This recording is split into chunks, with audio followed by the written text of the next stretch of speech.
The Life of Death. The newspaper was the first edition of the day, and Elaine devoured it from cover to cover as she sat in the hospital waiting room. An animal thought to be a panther, which had terrorized the neighborhood of Epping Forest for 2 months, had been shot and found to be a wild dog.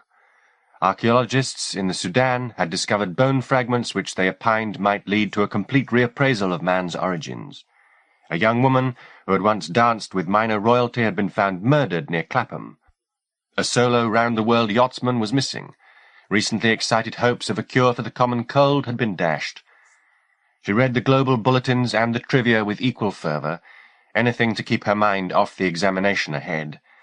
But today's news seemed very like yesterday's, only the names had been changed. Dr. Sennett informed her that she was healing well, both inside and out, and was quite fit to return to her full responsibilities whenever she felt psychologically resilient enough.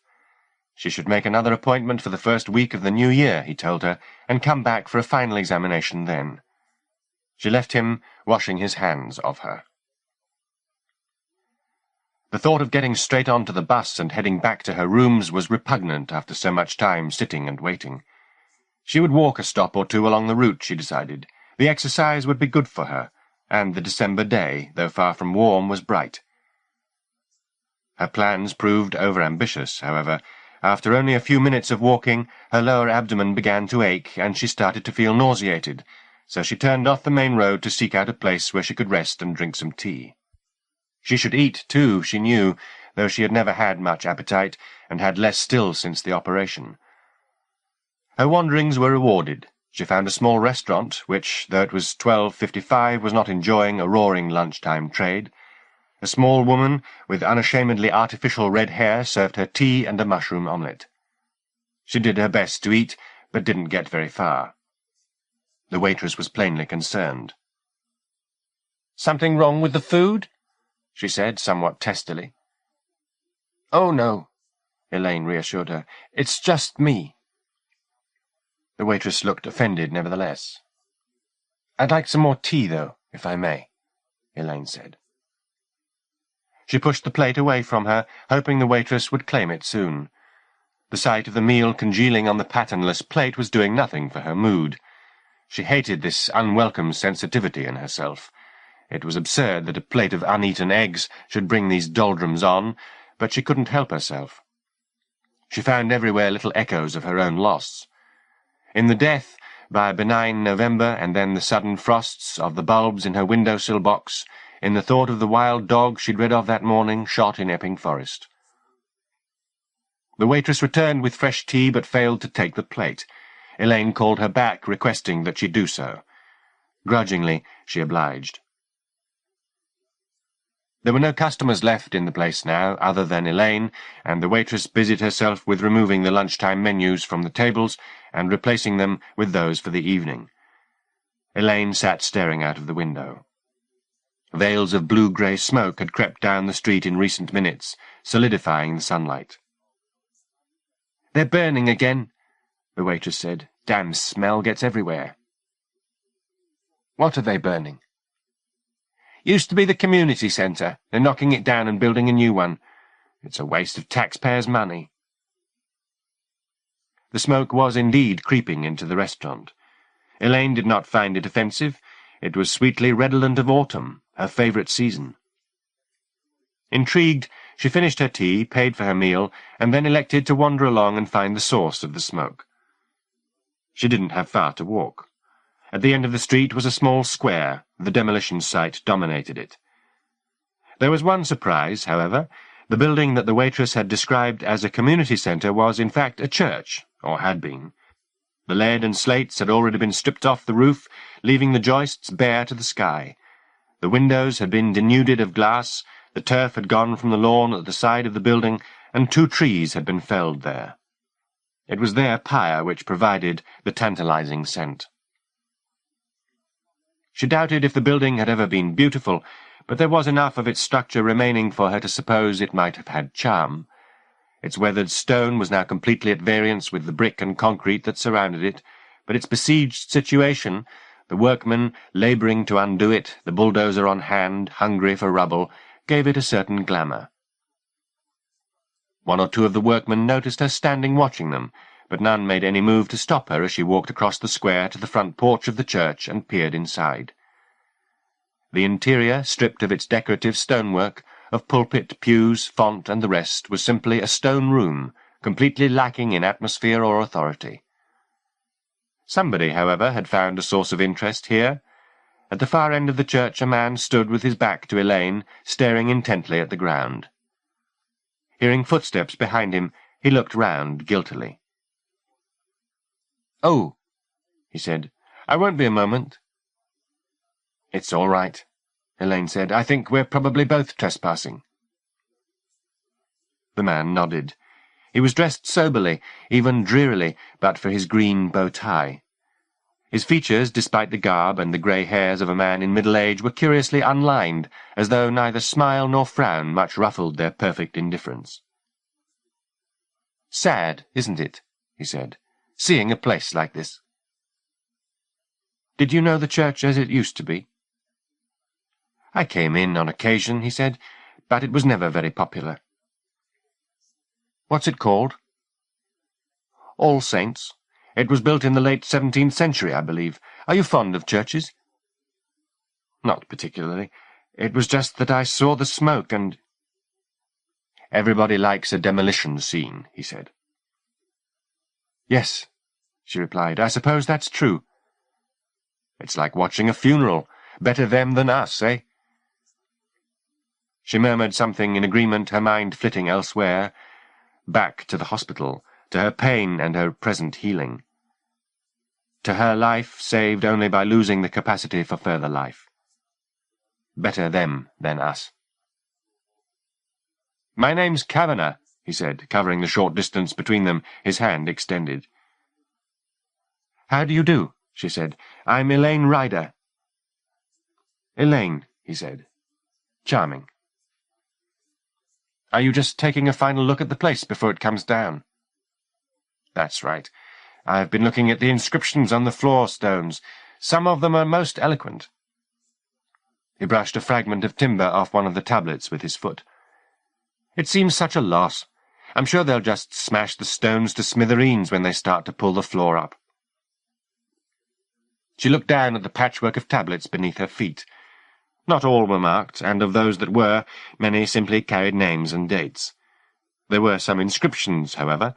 One to the left of where Kavanagh was standing carried an all but eroded relief of crossed shin bones, like drumsticks, and the abrupt motto, "Redeem the Time." "I think there must have been a crypt under here at some time," Kavanagh said. "Oh, I see. And these are the people who were buried there?" "Well, I can't think of any other reason for the inscriptions, can you? I was thinking of asking the workmen—" He paused in mid-sentence. "You'll probably think this positively morbid of me." "What?"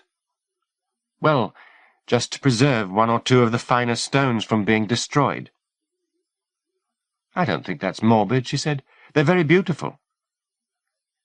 He was evidently encouraged by her response. "Maybe I should speak with them now," he said. "Would you excuse me for a moment?" He left her standing in the nave like a forsaken bride while he went out to quiz one of the workmen. She wandered down to where the altar had been, reading the names as she went. Who knew or cared about these people's resting places now?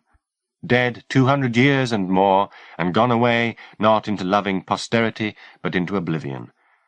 And suddenly the unarticulated hopes for an afterlife she had nursed through her 34 years slipped away.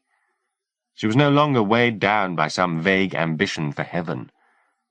One day, perhaps this day, she would die, just as these people had died, and it wouldn't matter a jot. There was nothing to come, nothing to aspire to, nothing to dream of. She stood in a patch of smoke-thickened sun, thinking of this, and was almost happy. Kavanagh returned from his exchanges with the foreman. "There is indeed a crypt," he said, "but it hasn't been emptied yet." Oh. They were still underfoot, she thought. Dust and bones. "Apparently they're having some difficulty getting into it. All the entrances have been sealed up. That's why they're digging around the foundations, to find another way in." Are crypts normally sealed up? Not as thoroughly as this one. Maybe there was no more room, she said. Kavanagh took the comment quite seriously. Maybe, he said. Will they give you one of the stones? He shook his head. It's not up to them to say. These are just council lackeys. Apparently they have a firm of professional excavators to come in and shift the bodies to new burial sites. It all has to be done with due decorum. Much they care, Elaine said, looking down at the stones again. I must agree, Kavanagh replied. It all seems in excess of the facts, but then perhaps we're not God-fearing enough. Probably. Anyhow, they told me to come back in a day or two's time and ask the removal men. She laughed at the thought of the dead moving house, packing up their goods and chattels. Kavanagh was pleased to have made a joke, even if it had been unintentional. Riding on the crest of this success, he said, I wonder, may I take you for a drink? I wouldn't be very good company, I'm afraid, she said. I'm really very tired. We could perhaps meet later, he said. She looked away from his eager face. He was pleasant enough in his uneventful way. She liked his green bow tie, surely a joke at the expense of his own drabness. She liked his seriousness, too. But she couldn't face the idea of drinking with him, at least not tonight. She made her apologies and explained that she'd been ill recently and hadn't recovered her stamina. Another night, perhaps? He inquired gently. The lack of aggression in his courtship was persuasive, and she said, That would be nice. Thank you. Before they parted, they exchanged telephone numbers. He seemed charmingly excited by the thought of their meeting again. It made her feel, despite all that had been taken from her, that she still had her sex. She returned to the flat to find both a parcel from Mitch and a hungry cat on the doorstep. She fed the demanding animal, then made herself some coffee and opened the parcel. In it, cocooned in several layers of tissue paper, she found a silk scarf, chosen with Mitch's uncanny eye for her taste. The note along with it simply said, It's your colour. I love you, Mitch. She wanted to pick up the telephone on the spot and talk to him, but somehow the thought of hearing his voice seemed dangerous. Too close to the hurt, perhaps. He would ask her how she felt, and she would reply that she was well, and he would insist, Yes, but really. And she would say, I'm empty. They took out half my innards, damn you, and I'll never have your children or anybody else's, so that's the end of that, isn't it? Even thinking about their talking, she felt tears threaten, and in a fit of inexplicable rage she wrapped the scarf up in the desiccated paper and buried it at the back of her deepest drawer. Damn him for trying to make things better now, when at the time she'd most needed him, all he'd talked of was fatherhood, and how her tumours would deny it him. It was a clear evening, the sky's cold skin stretched to breaking point. She did not want to draw the curtains in the front room, even though passers-by would stare in, because the deepening blue was too fine to miss. So she sat at the window and watched the dark come. Only when the last change had been wrought did she close off the chill. She had no appetite, but she made herself some food nevertheless and sat down to watch television as she ate. The food unfinished, she laid down her tray and dozed, the programmes filtering through to her intermittently.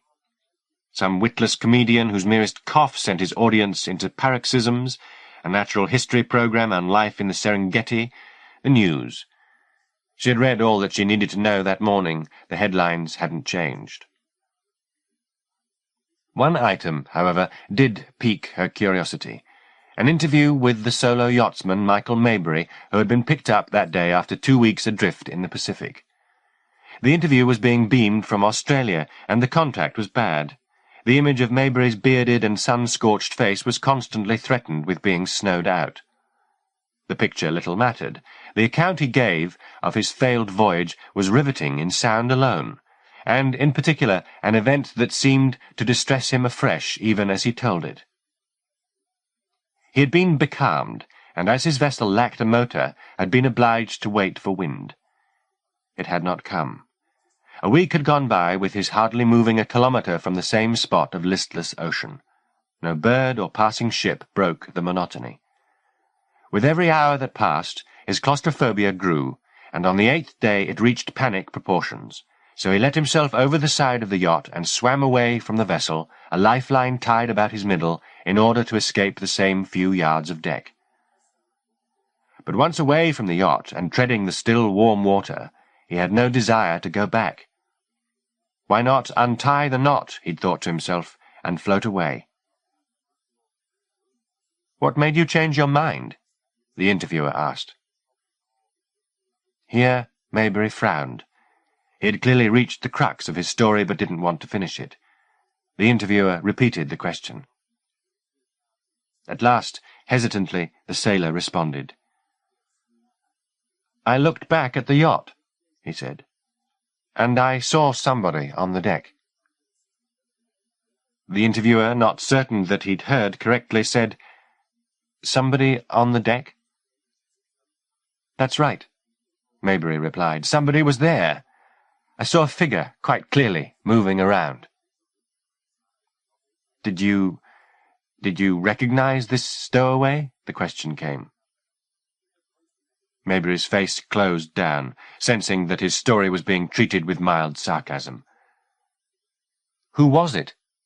the interviewer pressed. "I don't know," Maybury said. "Death, I suppose." The questioner was momentarily at a loss for words. "But, of course, you returned to the boat eventually." "Of course." "And there was no sign of anybody?" Maybury glanced up at the interviewer, and a look of contempt crossed his face. "I'd survived, hadn't I?" he said. The interviewer mumbled something about not understanding his point. "I didn't drown," Maybury said. "I could have died then, if I'd wanted to, slipped off the rope and drowned." "But you didn't, and the next day the wind picked up." "It's an extraordinary story," the interviewer said, content that the stickiest part of the exchange was now safely bypassed. "You must be looking forward to seeing your family again for Christmas."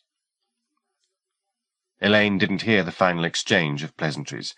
Her imagination was tied by a fine rope to the room she was sitting in.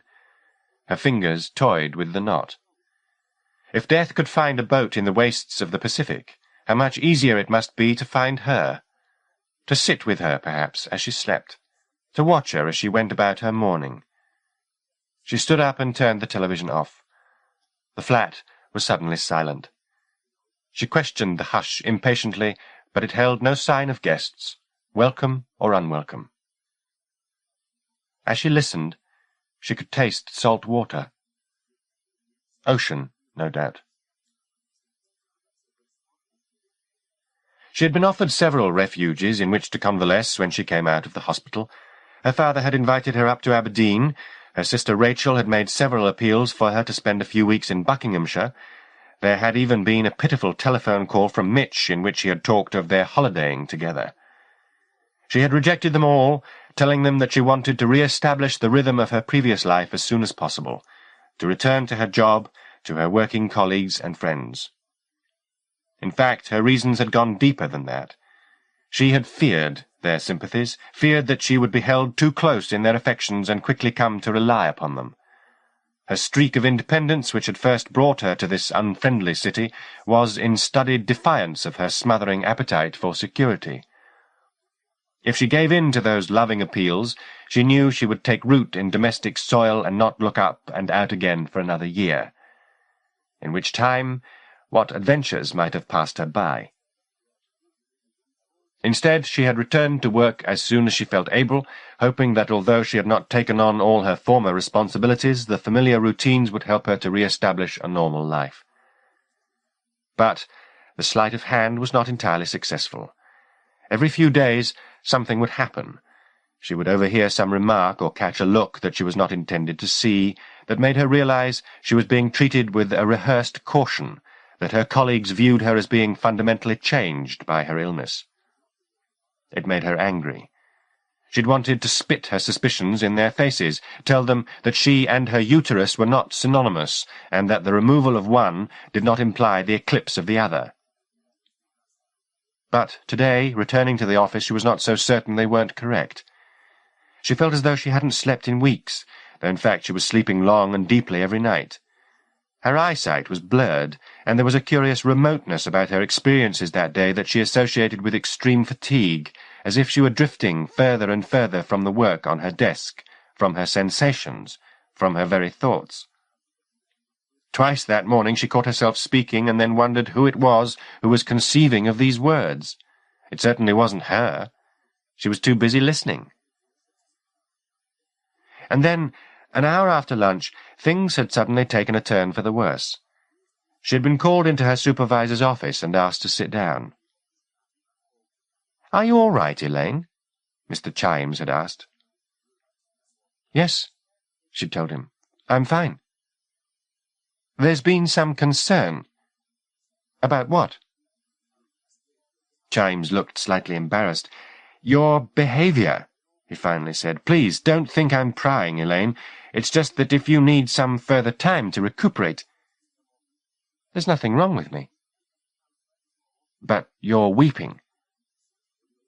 "What?" "The way you've been crying today, it concerns us." "Cry?" she'd said. "I don't cry." The supervisor seemed baffled. "But you've been crying all day. You're crying now." Elaine put a tentative hand to her cheek. And yes, she was crying. Her cheek was wet. She'd stood up, shocked at her own conduct.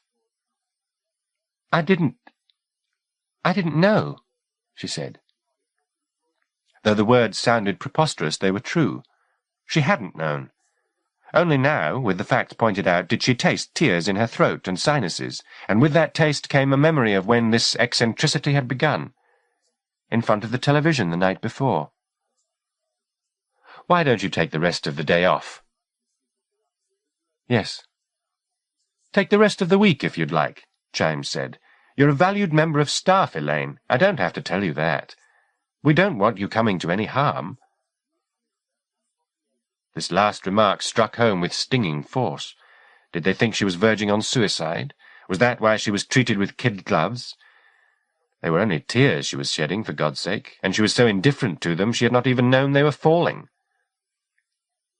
"I'll go home," she said. "Thank you for your concern." The supervisor looked at her with some dismay. "It must have been a very traumatic experience," he said. "We all understand, we really do, if you feel you want to talk about it at any time." She declined, but thanked him again, and left the office. Face to face with herself in the mirror of the women's toilet, she realized just how bad she looked. Her skin was flushed, her eyes swollen. She did what she could to conceal the signs of this painless grief, then picked up her coat and started home. As she reached the underground station, she knew that returning to the empty flat would not be a wise idea. She would brood, she would sleep, so much sleep of late and so perfectly dreamless, but she would not improve her mental condition by either route. It was the bell of Holy Innocents, tolling in the clear afternoon, that reminded her of the smoke and the square and Mr. Kavanagh. There, she decided, was a fit place for her to walk. She could enjoy the sunlight and think. Maybe she would meet her admirer again. She found her way back to All Saints easily enough, but there was disappointment awaiting her. The demolition site had been cordoned off, the boundary marked by a row of posts, a red fluorescent ribbon looped between them. The site was guarded by no less than 4 policemen, who were ushering pedestrians toward a detour around the square. The workers and their hammers had been exiled from the shadows of All Saints, and now a very different selection of people, suited and academic, occupied the zone beyond the ribbon, some in furrowed conversation, others standing on the muddy ground and staring up quizzically at the derelict church. The south transept and much of the area around it had been curtained off from public view by an arrangement of tarpaulins and black plastic sheeting. Occasionally somebody would emerge from behind this veil and consult with others on the site. All who did so, she noted, were wearing gloves. One or two were also masked. It was as though they were performing some ad hoc surgery in the shelter of the screen. A tumour, perhaps, in the bowels of All Saints. She approached one of the officers. "What's going on?" "The foundations are unstable," he told her. "Apparently the place could fall down at any moment." "Why are they wearing masks?" "It's just a precaution against the dust." She didn't argue, though this explanation struck her as unlikely. "If you want to get through to Temple Street, you'll have to go round the back," the officer said. What she really wanted to do was to stand and watch the proceedings, but the proximity of the uniformed quartet intimidated her, and she decided to give up and go home. As she began to make her way back to the main road, she caught sight of a familiar figure crossing the end of an adjacent street. It was unmistakably Kavanagh.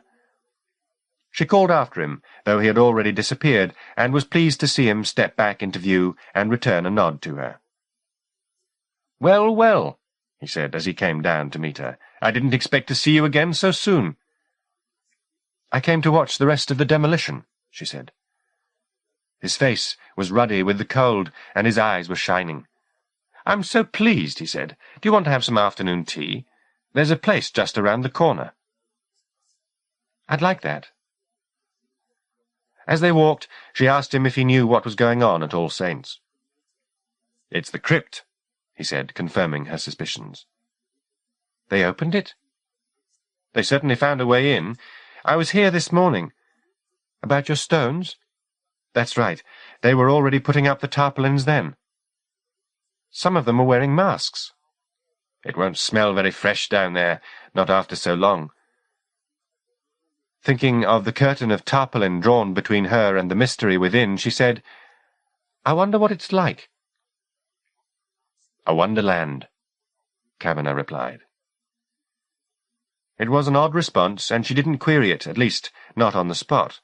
But later, when they'd sat and talked together for an hour and she felt easier with him, she returned to the comment. "What you said about the crypt." "Yes?" "About it being a wonderland." "Did I say that?" he replied somewhat sheepishly. "What must you think of me?" "I was just puzzled. Wondered what you meant." "I like places where the dead are," he said. "I always have. Cemeteries can be very beautiful, don't you think? Mausoleums and tombs, all the fine craftsmanship that goes into those places. Even the dead may sometimes reward closer scrutiny." He looked at her to see if he had strayed beyond her taste threshold, but seeing that she only looked at him with quiet fascination, continued. "They can be very beautiful on occasion. It's a sort of a glamour they have. It's a shame it's wasted on morticians and funeral directors." He made a small, mischievous grin. "I'm sure there's much to be seen in that crypt. Strange sights, wonderful sights." "I only ever saw one dead person. My grandmother. I was very young at the time." "I trust it was a pivotal experience." "I don't think so. In fact, I scarcely remember it at all. I only remember how everybody cried." "Ah." He nodded sagely.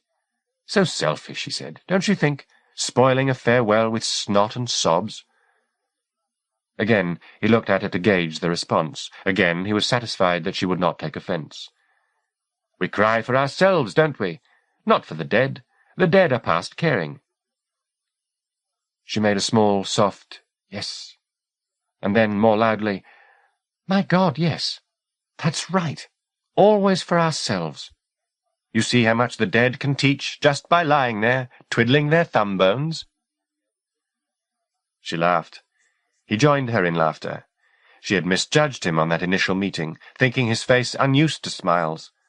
It was not. But his features, when the laughter died, swiftly regained that eerie quiescence she had first noticed. When, after a further half-hour of his laconic remarks, he told her he had appointments to keep and had to be on his way, she thanked him for his company and said, "Nobody's made me laugh so much in weeks. I'm grateful." "You should laugh," he told her. "It suits you." Then added, "You have beautiful teeth." She thought of this odd remark when he'd gone, as she did of a dozen others he had made through the afternoon. He was undoubtedly one of the most offbeat individuals she'd ever encountered, but he had come into her life with his eagerness to talk of crypts and the dead and the beauty of her teeth at just the right moment. He was the perfect distraction from her buried sorrows, making her present aberrations seem minor stuff beside his own. When she started home, she was in high spirits.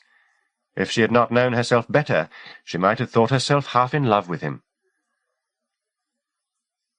On the journey back, and later that evening, she thought particularly of the joke he had made about the dead twiddling their thumb bones, and that thought led inevitably to the mysteries that lay out of sight in the crypt. Her curiosity once aroused was not easily silenced. It grew on her steadily that she badly wanted to slip through that cordon of ribbon and see the burial chamber with her own eyes. It was a desire she would never previously have admitted to herself. How many times had she walked from the site of an accident, telling herself to control the shameful inquisitiveness she felt? But Kavanagh had legitimized her appetite with his flagrant enthusiasm for things funereal. Now, with the taboo shed, she wanted to go back to All Saints and look death in its face. Then next time she saw Kavanagh she would have some stories to tell of her own. The idea no sooner budded, came to full flower, and in the middle of the evening she dressed for the street again and headed back toward the square. She didn't reach All Saints until well after 11:30, but there were still signs of activity at the site. Lights mounted on stands and on the wall of the church itself poured illumination on the scene. A trio of technicians, Kavanagh's so-called removal men, stood outside the tarpaulin shelter, their faces drawn with fatigue, their breath clouding the frosty air. She stayed out of sight and watched the scene. She was growing steadily colder, and her scars had begun to ache, but it was apparent that the night's work on the crypt was more or less over. After some brief exchange with the police, the technicians departed. They had extinguished all but one of the floodlights, leaving the site, church, tarpaulin, and rimy mud in grim chiaroscuro. The two officers who had been left on guard were not over-conscientious in their duties. What idiot, they apparently reasoned, would come grave-robbing at this hour, and in such temperatures? After a few minutes of keeping a foot-stamping vigil, they withdrew to the relative comfort of the workman's hut. When they did not re-emerge, Elaine crept out of hiding and moved as cautiously as possible to the ribbon that divided one zone from the other. A radio had been turned on in the hut. Its noise, "Music for lovers from dusk to dawn," the distant voice purred, covered her crackling advance across the frozen earth. Once beyond the cordon, and into the forbidden territory beyond, she was not so hesitant. She swiftly crossed the hard ground, its wheel-ploughed furrows like concrete, into the lee of the church. The floodlight was dazzling. By it her breath appeared as solid as yesterday's smoke had seemed. Behind her the music for lovers murmured on. No one emerged from the hut to summon her from her trespassing, no alarm bells rang. She reached the edge of the tarpaulin curtain without incident and peered at the scene concealed beneath it. The demolition men, under very specific instructions, to judge by the care they had taken in their labours, had dug fully 8 feet down the side of All Saints, exposing the foundations. In so doing, they had uncovered an entrance to the burial chamber that previous hands had been at pains to conceal. Not only had earth been piled up against the flank of the church to hide the entrance, but also the crypt door had been removed, and stonemasons sealed the entire aperture up. This had clearly been done at some speed. Their handiwork was far from ordered. They had simply filled the entrance up with any stone or brick that had come to hand, and plastered coarse mortar over their endeavours. Into this mortar, though the design had been spoiled by the excavations, some artisan had scrawled a 6-foot cross. All their efforts in securing the crypt and marking the mortar to keep the godless out had gone for nothing, however. The seal had been broken, the mortar hacked at, the stones torn away. There was now a small hole in the middle of the doorway, large enough for one person to gain access to the interior. Elaine had no hesitation in climbing down the slope to the breached wall and then squirming through. She had predicted the darkness she met on the other side, and had brought with her a cigarette lighter Mitch had given her 3 years ago. She flicked it on. The flame was small. She turned up the wick, and by the swelling light investigated the space ahead of her. It was not the crypt itself she had stepped into, but a narrow vestibule of some kind. A yard or so in front of her was another wall and another door. This one had not been replaced with bricks, though into its solid timbers a second cross had been gouged. She approached the door. The lock had been removed, by the investigators presumably, and the door then held shut again with a rope binding. This had been done quickly by tired fingers. She did not find the rope difficult to untie, though it required both hands, and so had to be effected in the dark.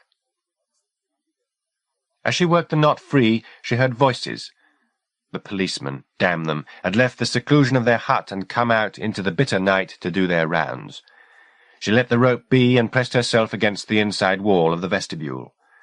The officers' voices were becoming louder, talking of their children and the escalating cost of Christmas joy. Now they were within yards of the crypt entrance, standing, or so she guessed, in the shelter of the tarpaulin. They made no attempt to descend the slope, however, but finished their cursory inspection on the lip of the earthworks, then turned back. Their voices faded. Satisfied that they were out of sight and hearing of her, she reignited the flame and returned to the door. It was large and brutally heavy. Her first attempt at hauling it open met with little success. She tried again, and this time it moved, grating across the grit on the vestibule floor. Once it was open, the vital inches required for her to squeeze through, she eased her straining. The lighter guttered as though a breath had blown from within. The flame briefly burned not yellow, but electric blue. She didn't pause to admire it, but slid into the promised wonderland. Now the flame fed, became livid, and for an instant its sudden brightness took her sight away. She pressed the corners of her eyes to clear them, and looked again. So, this was death. There was none of the art or the glamour Kavanagh had talked of, no calm laying out of shrouded beauties on cool marble sheets, no elaborate reliquaries, nor aphorisms on the nature of human frailty, not even names and dates. In most cases the corpses lacked even coffins. The crypt was a charnel house. Bodies had been thrown in heaps on every side, entire families pressed into niches that were designed to hold a single casket, dozens more left where hasty and careless hands had tossed them. The scene, though absolutely still, was rife with panic. It was there in the faces that stared from the piles of dead, mouths wide in silent protest, sockets in which eyes had withered, gaping in shock at such treatment. It was there, too, in the way the system of burial had degenerated from the ordered arrangement of caskets at the far end of the crypt, to the haphazard piling of crudely made coffins, their wood unplaned, their lids unmarked but for a scrawled cross, and thence, finally, to this hurried heaping of unhoused carcasses, all concern for dignity, perhaps even for the rites of passage, forgotten in the rising hysteria. There had been a disaster, of that she could have no doubt, a sudden influx of bodies, men, women, children. There was a baby at her feet who could not have lived a day, who had died in such escalating numbers that there was not even time to close their eyelids before they were shunted away into this pit. Perhaps the coffin-makers had also died, and were thrown here among their clients. The shroud-sewers, too, and the priests, all gone in one apocalyptic month or week, their surviving relatives too shocked or too frightened to consider the niceties, but only eager to have the dead thrust out of sight where they would never have to look on their flesh again. There was much of that flesh still in evidence. The ceiling of the crypt, closing it off from the decaying air, had kept the occupants intact. Now, with the violation of this secret chamber, the heat of decay had been rekindled, and the tissues were deteriorating afresh. Everywhere she saw rot at work, making sores and suppurations, blisters and pustules. She raised the flame to see better, though the stench of spoilage was beginning to crowd upon her and make her dizzy. Everywhere her eyes travelled she seemed to alight upon some pitiful sight. 2 children lay together, as if sleeping in each other's arms. A woman, whose last act, it appeared, had been to paint her sickened face so as to die more fit for the marriage bed than the grave. She could not help but stare, though her fascination cheated them of privacy. There was so much to see and remember. She could never be the same, could she, having viewed these scenes? One corpse, lying half-hidden beneath another, drew her particular attention. A woman whose long chestnut-coloured hair flowed from her scalp so copiously Elaine envied it. She moved closer to get a better look, and then, putting the last of her squeamishness to flight, took hold of the body thrown across the woman and hauled it away. The flesh of the corpse was greasy to the touch and left her fingers stained, but she was not distressed. The uncovered corpse lay with her legs wide, but the constant weight of her companion had bent them into an impossible configuration. The wound that had killed her had blooded her thighs and glued her skirt to her abdomen and groin. Had she miscarried, Elaine wondered, or had some disease devoured her there? She stared and stared, bending close to study the faraway look on the woman's rotted face. Such a place to lie, she thought, with your blood still shaming you. She would tell Kavanagh, when she next saw him, how wrong he had been with his sentimental tales of calm beneath the sod. She had seen enough, more than enough. She wiped her hands upon her coat and made her way back to the door, closing it behind her and knotting up the rope again as she had found it. Then she climbed the slope into the clean air. The policemen were nowhere in sight, and she slipped away unseen, like a shadow's shadow. There was nothing for her to feel, once she had mastered her initial disgust and that twinge of pity she'd felt seeing the children and the woman with the chestnut hair. And even those responses, even the pity and the repugnance, were quite manageable. She had felt both more acutely seeing a dog run down by a car than she had standing in the crypt of All Saints, despite the horrid displays on every side. When she lay her head down to sleep that night and realized that she was neither trembling nor nauseated, she felt strong. What was there to fear in all the world if the spectacle of mortality she had just witnessed could be borne so readily?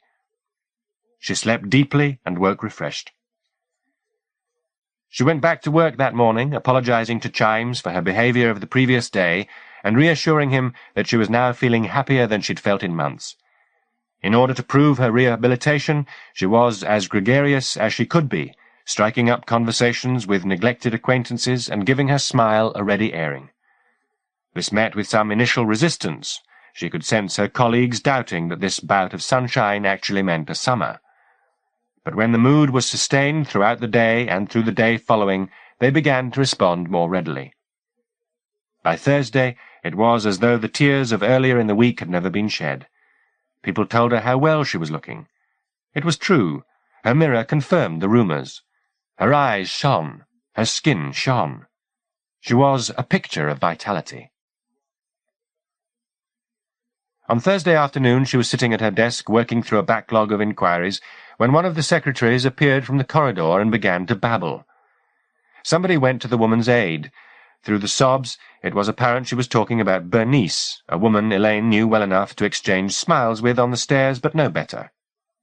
There had been an accident, it seemed. The woman was talking about blood on the floor. Elaine got up and joined those who were making their way out to see what the fuss was about. The supervisor was already standing outside the women's lavatories, vainly instructing the curious to keep clear. Somebody else, another witness it seemed, was offering her account of events. She was just standing there, and suddenly she started to shake. I thought she was having a fit. Blood started to come from her nose, then from her mouth, pouring out. "There's nothing to see," Chimes insisted. "Please keep back." But he was substantially ignored. Blankets were being brought to wrap around the woman, and as soon as the toilet door was opened again, the sightseers pressed forward. Elaine caught sight of a form moving about on the toilet floor as if convulsed by cramps. She had no wish to see any more. Leaving the others to throng the corridor, talking loudly of Bernice as if she were already dead, Elaine returned to her desk. She had so much to do, so many wasted grieving days to catch up on. An apt phrase flitted into her head. "Redeem the time." She wrote the 3 words in her notebook as a reminder. Where did they come from? She couldn't recall. It didn't matter. Sometimes there was wisdom in forgetting. Kavanagh rang her that evening and invited her out to dinner the following night. She had to decline, however, eager as she was to discuss her recent exploits, because a small party was being thrown by several of her friends to celebrate her return to health. Would he care to join them, she asked. He thanked her for the invitation, but replied that large numbers of people had always intimidated him.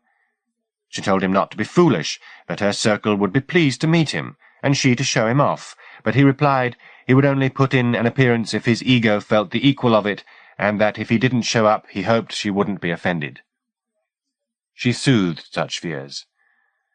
Before the conversation came to an end, she slyly mentioned that next time they met she had a tale to tell. The following day brought unhappy news. Bernice had died in the early hours of Friday morning without ever regaining consciousness. The cause of death was as yet unverified, but the office gossips concurred that she had never been a strong woman, always the first among the secretaries to catch a cold and the last to shake it off.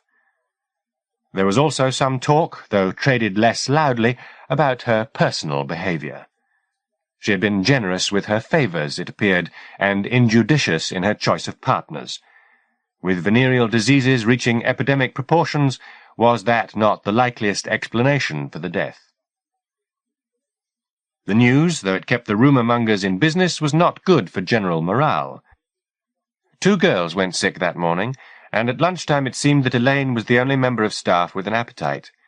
She compensated for the lack in her colleagues, however.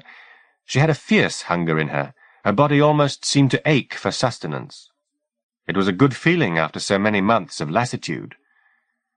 When she looked around at the worn faces at the table, she felt utterly apart from them, from their tittle-tattle and their trivial opinions, from the way their talk circled on the suddenness of Bernice's death, as though they had not given the subject a moment's thought in years, and were amazed that their neglect had not rendered it extinct. Elaine knew better. She had come close to death so often in the recent past, during the months leading up to her hysterectomy, when the tumours had suddenly doubled in size as though sensing that they were plotted against, on the operating table when twice the surgeons thought they'd lost her, and, most recently, in the crypt, face to face with those gawping carcasses. Death was everywhere. That they should be so startled by its entrance into their charmless circle struck her as almost comical. She ate lustily and let them talk in whispers. They gathered for her party at Reuben's house, Elaine, Hermione, Sam and Nelwyn, Josh and Sonia. It was a good night, a chance to pick up on how mutual friends were faring, how statuses and ambitions were on the change. Everyone got drunk very quickly. Tongues already loosened by familiarity became progressively looser. Nelwyn led a tearful toast to Elaine. Josh and Sonia had a short but acrimonious exchange on the subject of evangelism. Reuben did his impersonations of fellow barristers. It was like old times, except that memory had yet to improve it. Kavanagh did not put in an appearance, and Elaine was glad of it. Despite her protestations when speaking to him, she knew he would have felt out of place in such close-knit company. About midnight, when the room had settled into a number of quiet exchanges, Hermione mentioned the yachtsman. Though she was almost across the room, Elaine heard the sailor's name mentioned quite distinctly. She broke off her conversation with Nelwyn and picked her way through the sprawling limbs to join Hermione and Sam. "I heard you talking about Maybury," she said. "Yes," said Hermione. "Sam and I were just saying how strange it all was." "I saw him on the news," Elaine said. "Sad story, isn't it?" Sam commented. "The way it happened." "Why sad?" "Him saying that about death being on the boat with him. And then dying," Hermione said. "Dying?" said Elaine. "When was this?" "It was in all the papers." "I haven't been concentrating that much," Elaine replied. "What happened?" "He was killed," Sam said. "They were taking him to the airport to fly him home, and there was an accident. He was killed, just like that." He snapped his middle finger and thumb. "Out like a light." "So sad," said Hermione. She glanced at Elaine, and the frown crept across her face. The look baffled Elaine until, with that same shock of recognition she'd felt in Chimes's office, discovering her tears, she realized that she was smiling. So the sailor was dead. When the party broke up in the early hours of Saturday morning, when the embraces and the kisses were over and she was home again, she thought over the Maybury interview she'd heard, summoning a face scorched by the sun and eyes peeled by the wastes he'd almost been lost to, thinking of his mixture of detachment and faint embarrassment as he'd told the tale of his stowaway. And, of course, those final words of his when pressed to identify the stranger. "Death, I suppose," he'd said. He'd been right. She woke up late on Saturday morning without the anticipated hangover. There was a letter from Mitch. She didn't open it, but left it on the mantelpiece for an idle moment later in the day. The first snow of winter was in the wind, though it was too wet to make any serious impression on the streets. The chill was biting enough, however, to judge by the scowls on the faces of passers-by. She felt oddly immune from it, however. Though she had no heating on in the flat, she walked around in her bathrobe and barefoot, as though she had a fire stoked in her belly. After coffee she went through to wash. There was a spider clot of hair in the plug-hole. She fished it out and dropped it down the lavatory, then returned to the sink. Since the removal of the dressings, she had studiously avoided any close scrutiny of her body, but today her qualms and her vanity seemed to have disappeared.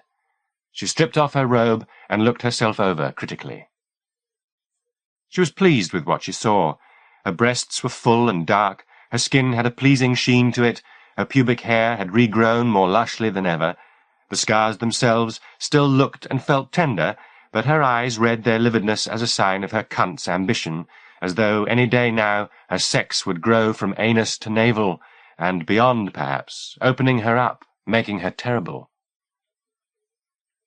It was paradoxical, surely, that it was only now, when the surgeons had emptied her out, that she should feel so ripe, so resplendent. She stood for fully half an hour in front of the mirror, admiring herself, her thoughts drifting off. Eventually she returned to the chore of washing. That done, she went back into the front room, still naked. She had no desire to conceal herself, quite the other way about. It was all she could do to prevent herself from stepping out into the snow and giving the whole street something to remember her by. She crossed to the window, thinking a dozen such foolish thoughts. The snow had thickened. Through the flurries, she caught a movement in the alley between the houses opposite. Somebody was there, watching her, though she couldn't see who. She didn't mind. She stood, peeping at the peeper, wondering if he would have the courage to show himself. But he did not. She watched for several minutes before she realized that her brazenness had frightened him away. Disappointed, she wandered back to the bedroom and got dressed. It was time she found herself something to eat. She had that familiar, fierce hunger upon her. The fridge was practically empty. She would have to go out and stock up for the weekend. Supermarkets were circuses, especially on a Saturday, but her mood was far too buoyant to be depressed by having to make her way through the crowds. Today she even found some pleasure in these scenes of conspicuous consumption, in the shopping carts and the baskets heaped high with foodstuffs, and the children greedy-eyed as they approached the confectionery, and tearful if denied it, and the wives weighing up the merits of a leg of mutton, while their husbands watched the girls on the staff with eyes no less calculating. She purchased twice as much food for the weekend as she would normally have done in a full week, her appetite driven to distraction by the smells from the delicatessen and fresh meat counters. By the time she reached the house, she was almost shaking with the anticipation of sustenance. As she put the bags down on the front step and fumbled for her keys, she heard a car door slam behind her. "Elaine?" It was Hermione. The red wine she'd consumed the previous night had left her looking blotchy and stale. "Are you feeling all right?" Elaine asked. "The point is, are you?" Hermione wanted to know. "Yes, I'm fine. Why shouldn't I be?" Hermione returned a harried look. "Sonia's gone down with some kind of food poisoning, and so's Reuben. I just came round to see that you were all right." "As I say, fine." "I don't understand it." "What about Nelwyn and Dick?" "I couldn't get an answer at their place, but Reuben's in a bad way. They've taken him into the hospital for tests." Do you want to come in and have a cup of coffee?" "No, thanks. I've got to get back to see Sonia. I just didn't like to think of your being on your own if you'd gone down with it too." Elaine smiled. "You're an angel," she said, and kissed Hermione on the cheek. The gesture seemed to startle the other woman. For some reason she stepped back, the kiss exchanged, staring at Elaine with a vague puzzlement in her eyes. I must go," she said, fixing her face as though it would betray her. "I'll call you later in the day," Elaine said, "and find out how they're doing." "Fine." Hermione turned away and crossed the pavement to her car. Though she made a cursory attempt to conceal the gesture, Elaine caught sight of her putting her fingers to the spot on her cheek where she had been kissed, and scratching at it, as if to eradicate the contact. It was not the season for flies, but those that had survived the recent cold buzzed around in the kitchen as Elaine selected some bread, smoked ham, and garlic sausage from her purchases and sat down to eat. She was ravenous. In 5 minutes or less she had devoured the meats and made substantial inroads into the loaf, and her hunger was scarcely tamed. Settling to a dessert of figs and cheese, she thought of the poultry omelette she'd been unable to finish that day after the visit to the hospital.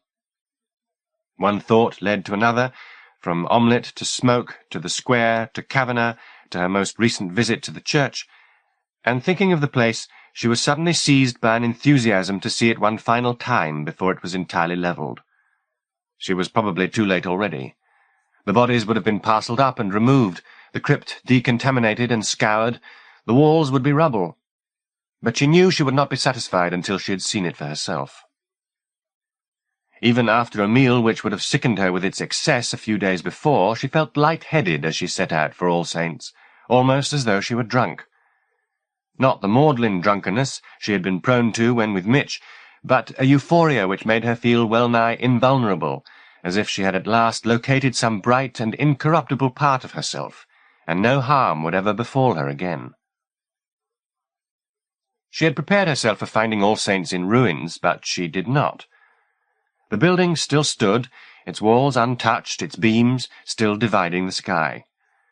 Perhaps it too could not be toppled, she mused. Perhaps she and it were twin immortals. The suspicion was reinforced by the gaggle of fresh worshippers the church had attracted. The police guard had trebled since the day she'd been here, and the tarpaulin that had shielded the crypt entrance from sight was now a vast tent, supported by scaffolding, which entirely encompassed the flank of the building. The altar servers, standing in close proximity to the tent, wore masks and gloves. The high priests, the chosen few who were actually allowed into the Holy of Holies, were entirely garbed in protective suits. She watched from the cordon, the signs and genuflections between the devotees, the sluicing down of the suited men as they emerged from behind the veil, the fine spray of fumigants which filled the air like bitter incense. Another onlooker was quizzing one of the officers. "Why the suits?" "In case it's contagious," the reply came. "After all these years?" "They don't know what they've got in there." "Diseases don't last, do they?" "It's a plague pit," the officer said. "They're just being cautious." Elaine listened to the exchange, and her tongue itched to speak. She could save them their investigations with a few words. After all, she was living proof that whatever pestilence had destroyed the families in the crypt, it was no longer virulent. She had breathed that air, she had touched that mouldy flesh, and she felt healthier now than she had in years. But they would not thank her for her revelations, would they? They were too engrossed in their rituals, perhaps even excited by the discovery of such horrors, their turmoil fueled and fired by the possibility that this death was still living. She would not be so unsporting as to sour their enthusiasm with a confession of her own rare good health. Instead, she turned her back on the priests and their rites, on the drizzle of incense in the air, and began to walk away from the square. As she looked up from her thoughts, she glimpsed a familiar figure watching her from the corner of the adjacent street. He turned away as she glanced up, but it was undoubtedly Kavanagh. She called to him and went to the corner, but he was walking smartly away from her, head bowed. Again she called after him, and now he turned, a patently false look of surprise pasted onto his face, and retrod his escape route to greet her. "Have you heard what they've found?" she asked him. "Oh, yes," he replied. Despite the familiarity they'd last enjoyed, she was reminded now of her first impression of him, that he was not a man much conversant with feeling. "Now you'll never get your stones," she said. "I suppose not," he replied, not overtly concerned at the loss. She wanted to tell him that she'd seen the plague pit with her own eyes, hoping the news would bring a gleam to his face, but the corner of this sunlit street was an inappropriate spot for such talk. Besides, it was almost as if he knew. He looked at her so oddly, the warmth of their previous meeting entirely gone. "Why did you come back?" he asked her. "Just to see," she replied. "I'm flattered." "Flattered?" "That my enthusiasm for mausoleums is infectious." Still he watched her, and she, returning his look, was conscious of how cold his eyes were, and how perfectly shiny. They might have been glass, she thought, and his skin swayed, glued like a hood over the subtle architecture of his skull. "I should go," she said. "Business or pleasure?" "Neither," she told him. "One or two of my friends are ill." "Ah." She had the impression that he wanted to be away, that it was only fear of foolishness that kept him from running from her. "Perhaps I'll see you again," she said. "Sometime." "I'm sure," he replied, gratefully taking his cue and retreating along the street. "And to your friends, my best regards." Even if she had wanted to pass Kavanagh's good wishes along to Reuben and Sonia, she could not have done so. Hermione did not answer the telephone, nor did any of the others. The closest she came was to leave a message with Reuben's answering service. The light-headedness she'd felt earlier in the day developed into a strange dreaminess as the afternoon inched toward evening. She ate again, but the feast did nothing to keep the fugue state from deepening. She felt quite well. That sense of inviolability that had come upon her was still intact. But time and again, as the day wore on, she found herself standing on the threshold of a room, not knowing why she had come there, or watching the light dwindle in the street outside without being quite certain if she was the viewer or the thing viewed. She was happy with her company, though, as the flies were happy. They kept buzzing attendance, even though the dark fell. About 7 in the evening she heard a car draw up outside, and the bell rang. She went to the door of her flat, but couldn't muster the inquisitiveness to open it, step out into the hallway, and admit callers. It would be Hermione again, most probably, and she didn't have any appetite for gloomy talk. Didn't want anybody's company, in fact, but that of the flies. The callers insisted on the bell. The more they insisted, the more determined she became not to reply. She slid down the wall beside the flat door and listened to the muted debate that now began on the step. It wasn't Hermione. It was nobody she recognized. Now they systematically rang the bells of the flats above, until Mr. Prudhoe came down from the top flat, talking to himself as he went, and opened the door to them. Of the conversation that followed she caught sufficient only to grasp the urgency of their mission, but her dishevelled mind hadn't the persistence to attend to the details. They persuaded Prudhoe to allow them into the hallway. They approached the door of her flat and rapped upon it, calling her name. She didn't reply. They rapped again, exchanging words of frustration. She wondered if they could hear her smiling in the darkness. At last, after a further exchange with Prudhoe, they left her to herself. She didn't know how long she sat on her haunches beside the door, but when she stood up again, her lower limbs were entirely numb, and she was hungry. She ate voraciously, more or less finishing off all the purchases of that morning. The flies seemed to have procreated in the intervening hours. They crawled on the table and picked at her slops. She let them eat. They, too, had their lives to live. Finally, she decided to take some air. No sooner had she stepped out of her flat, however, than the vigilant Prudhoe was at the top of the stairs and calling down to her. "Miss Ryder! Wait a moment. I have a message for you." She contemplated closing the door on him, but she knew he would not rest until he had delivered his communique. He hurried down the stairs, a Cassandra in shabby slippers. "There were policemen here," he announced before he had even reached the bottom step. "They were looking for you." "Oh," she said. "Did they say what they wanted?" "To talk to you. Urgently. 2 of your friends." "What about them?" "They died," he said, "this afternoon. They have some kind of disease." He had a sheet of notepaper in his hand. This he now passed over to her, relinquishing his hold an instant before she took it. "They left that number for you to call," he said. "You're to contact them as soon as possible." His message delivered, he was already retiring up the stairs again. Elaine looked down at the sheet of paper with its scrawled figures. By the time she'd read the 7 digits, Prudhoe had disappeared. She went back into the flat. For some reason she wasn't thinking of Reuben or Sonia, who it seemed she would not see again, but of the sailor, Maybury, who'd seen death and escaped it only to have it follow him like a loyal dog, waiting its moment to leap and lick his face.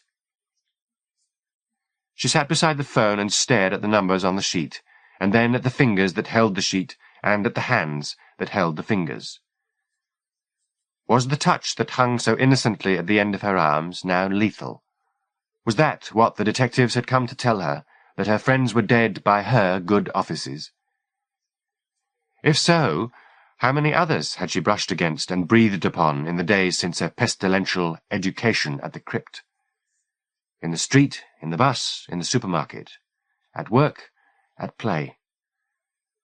She thought of Bernice lying on the toilet floor, and of Hermione rubbing the spot where she had been kissed, as if knowing some scourge had been passed along to her. And suddenly she knew in her marrow that her pursuers were right in their suspicions, and that all these dreamy days she had been nurturing a fatal child. Hence her hunger, hence the glow of fulfillment she felt. She put down the note and sat in the semi-darkness trying to work out precisely the plague's location. Was it in her fingertips, in her belly, in her eyes? None, and yet all of these. Her first assumption had been wrong. It wasn't a child at all. She didn't carry it in some particular cell. It was everywhere. She and it were synonymous. That being so, there could be no slicing out of the offending part, as they had sliced out her tumours and all that had been devoured by them. Not that she would escape their attentions for that fact. They had come looking for her, hadn't they, to take her back into the custody of sterile rooms, to deprive her of her opinions and dignity, to make her fit only for their loveless investigations? The thought revolted her. She would rather die as the chestnut-haired woman in the crypt had died, sprawled in agonies, than submit to them again.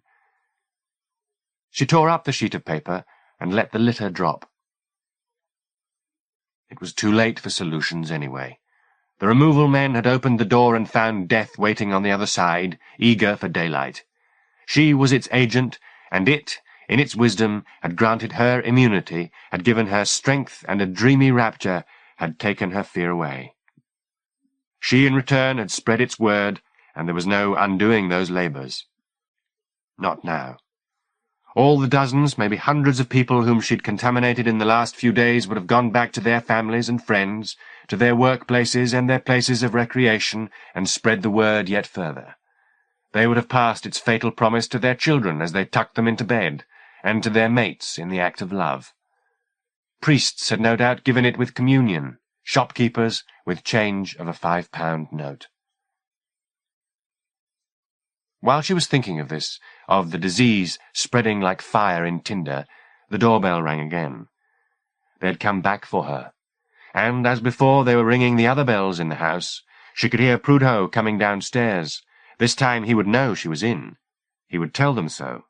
They would hammer at the door, and when she refused to answer...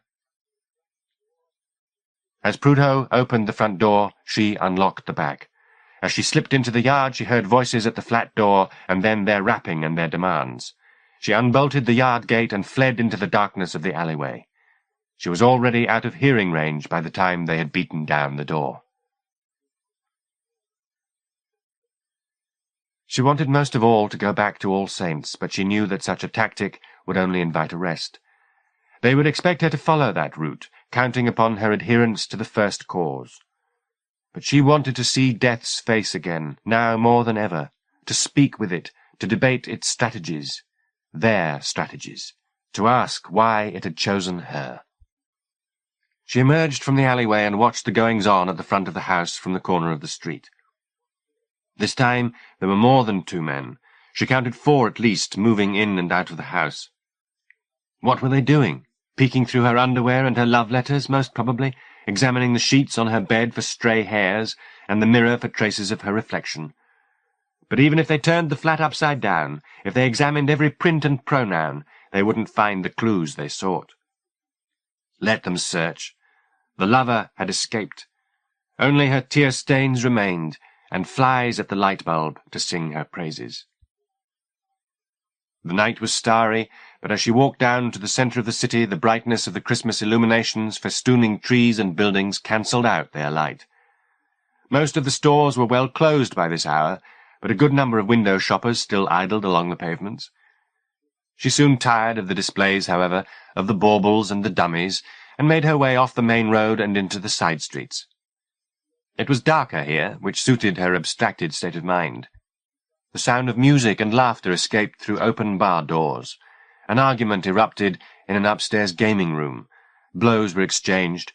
In one doorway 2 lovers defied discretion.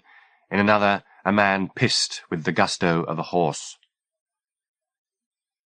It was only now, in the relative hush of these backwaters, that she realized she was not alone. Footsteps followed her, keeping a cautious distance but never straying far. Had the trackers followed her? Were they hemming her in, even now, preparing to snatch her into their closed order? If so, flight would only delay the inevitable.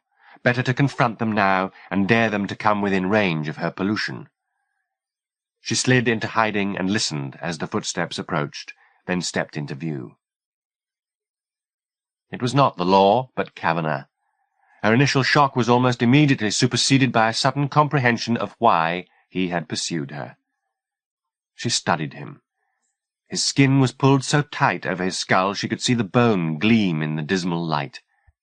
How, her whirling thoughts demanded, had she not recognized him sooner, not realized at that first meeting when he'd talked of the dead and their glamour, that he spoke as their maker? "I followed you," he said. "All the way from the house?" He nodded. "What did they tell you?" he asked her. "The policeman. What did they say?" "Nothing I hadn't already guessed," she replied. "You knew?" "In a manner of speaking. I must have done, in my heart of hearts. Remember our first conversation?" He murmured that he did. "All you said about death. Such egotism." He grinned suddenly, showing more bone. "Yes," he said. "What must you think of me?" It made a kind of sense to me even then. I didn't know why at the time, didn't know what the future would bring. "What does it bring?" he inquired of her softly. She shrugged. "Death's been waiting for me all this time. Am I right?" "Oh, yes," he said, pleased by her understanding of the situation between them. He took a step toward her and reached to touch her face. "You are remarkable," he said. "Not really." "But to be so unmoved by it all, so cold." "What's to be afraid of?" she said. He stroked her cheek. She almost expected his hood of skin to come unbuttoned then, and the marbles that played in his sockets to tumble out and smash. But he kept his disguise intact for appearance' sake. "I want you," he told her. "Yes," she said. Of course he did. It had been in his every word from the beginning, but she hadn't had the wit to comprehend it. Every love story was, at the last, a story of death. This was what the poets insisted. Why should it be any less true the other way about? They could not go back to his house. The officers would be there too, he told her, for they must know of the romance between them. Nor, of course, could they return to her flat, so they found a small hotel in the vicinity and took a room there. Even in the dingy lift, he took the liberty of stroking her hair, and then, finding her compliant, put his hand upon her breast. The room was sparsely furnished, but was lent some measure of charm by a splash of coloured lights from a Christmas tree in the street below. Her lover didn't take his eyes off her for a single moment, as if even now he expected her to turn tail and run at the merest flaw in his behaviour. He needn't have concerned himself. His treatment of her left little cause for complaint. His kisses were insistent but not overpowering, his undressing of her, except for the fumbling, a nice human touch, she thought, was a model of finesse and sweet solemnity. She was surprised that he had not known about her scar, only because she had come to believe this intimacy had begun on the operating table, when twice she had gone into his arms and twice been denied them by the surgeon's bullying. But perhaps, being no sentimentalist, he had forgotten that first meeting. Whatever the reason, he looked to be upset when he slipped off her dress, and there was a trembling interval when she thought he would reject her. But the moment passed, and now he reached down to her abdomen and ran his fingers along the scar. "It's beautiful," he said. She was happy. "I almost died under the anesthetic," she told him. "That would have been a waste," he said, reaching up her body and working at her breast. It seemed to arouse him, for his voice was more guttural when next he spoke. "What did they tell you?" he asked her, moving his hands up to the soft channel behind her clavicle and stroking her there. She had not been touched in months, except by disinfected hands. His delicacy woke shivers in her. She was so engrossed in pleasure that she failed to reply to his question. He asked again, as he moved between her legs. "What did they tell you?" Through a haze of anticipation, she said, "They left a number for me to ring, so that I could be helped." "But you didn't want help?" "No," she breathed. "Why should I?" She half saw his smile, though her eyes wanted to flicker closed entirely. His appearance failed to stir any passion in her. Indeed, there was much about his disguise, that absurd bow tie for one, which she thought ridiculous. With her eyes closed, however, she could forget such petty details. She could strip the hood off and imagine him pure. When she thought of him that way, her mind pirouetted. He took his hands from her. She opened her eyes. He was fumbling with his belt. As he did so, somebody shouted in the street outside. His head jerked in the direction of the window. His body tensed. She was surprised at his sudden concern. "It's all right," she said. He leaned forward and put his hand to her throat. "Be quiet," he instructed. She looked up into his face. He had begun to sweat. The exchanges in the street went on for a few minutes longer. It was simply two late-night gamblers parting. He realized his error now. "I thought I heard—" "What?" "I thought I heard them calling my name." "Who would do that?" she inquired fondly. "Nobody knows we're here." He looked away from the window. All purposefulness had abruptly drained from him. After the instant of fear, his features had slackened. He looked almost stupid. "They came close," he said, "but they never found me." "Close?" "Coming to you." He laid his head on her breasts. "So very close," he murmured. She could hear her pulse in her head. "But I'm swift," he said, "and invisible." His hand strayed back down to her scar and farther. "And always neat," he added. She sighed as he stroked her. "They admire me for that, I'm sure. Don't you think they must admire me for being so neat?" She remembered the chaos of the crypt, its indignities, its disorders. "Not always," she said. He stopped stroking her. "Oh, yes," he said. "Oh, yes. I never spill blood. That's a rule of mine. Never spill blood." She smiled at his boasts. She would tell him now, though surely he already knew, about her visit to All Saints and the handiwork of his that she'd seen there. "Sometimes you can't help blood being spilled," she said. "I don't hold it against you." At these words he began to tremble. "What did they tell you about me? What lies?" "Nothing," she said, mystified by his response. "What could they know?" "I'm a professional," he said to her, his hand moving back up to her face.